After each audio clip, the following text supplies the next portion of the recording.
네, 정부 부처들도 행정부 수반인 윤석열 대통령에 대한 탄핵 표결 상황을 긴장 속에 주시하고 있습니다. 네, 취재기자 연결해 정부 상황 알아보겠습니다. 홍성기 기자. 네, 정부 서울청사에 나와 있습니다. 네, 대통령이 정부의 수반이기 때문에 대통령 탄핵 여부에 가장 민감한 곳 중에 가장 민감한 곳이 바로 정부 부처일 텐데요. 그거 분위기 전해주시죠. 네, 이곳 정부 서울청사에는 휴일이라 적막감이 흐르지만 행정부 수반에 대한 탄핵 표결을 앞두고 팽팽한 긴장감이 흐르고 있습니다.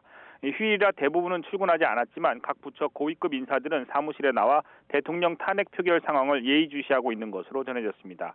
한덕수 국무총리도 오후 들어 총리 공관을 나섰는데 아직 청사로 들어오지는 않은 것으로 전해졌습니다. 윤석열 대통령에 대한 탄핵안이 가결될 경우 한덕수 국무총리가 즉시 대통령 권한을 대행하게 되는데요. 한덕수 총리는 윤 대통령의 탄핵안 표결 일정이 정해진 이후부터 공식 일정을 취소하고 상황을 예의주시하고 있습니다. 탄핵안 가결이나 부결 상황에 따른 대응 시나리오를 점검하고 있는 것으로 전해졌습니다. 탄핵안이 부결되더라도 당분간 국정 운영 차질이 불가피한 만큼 국정 불안을 최소화하기 위한 대응책 마련에 집중하는 것으로 보입니다. 한덕수 총리는 오늘 낮 국민의힘 한동훈 대표와 긴급 회동을 하기도 했습니다. 오늘 두 사람의 회동은 사전 예고 없이 긴박하게 이루어졌는데요.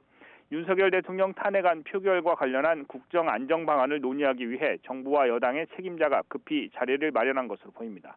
두 사람은 약 1시간 20분가량 진행한 대화에서 국정 안정 방안의 모든 대화에 초점을 맞췄습니다.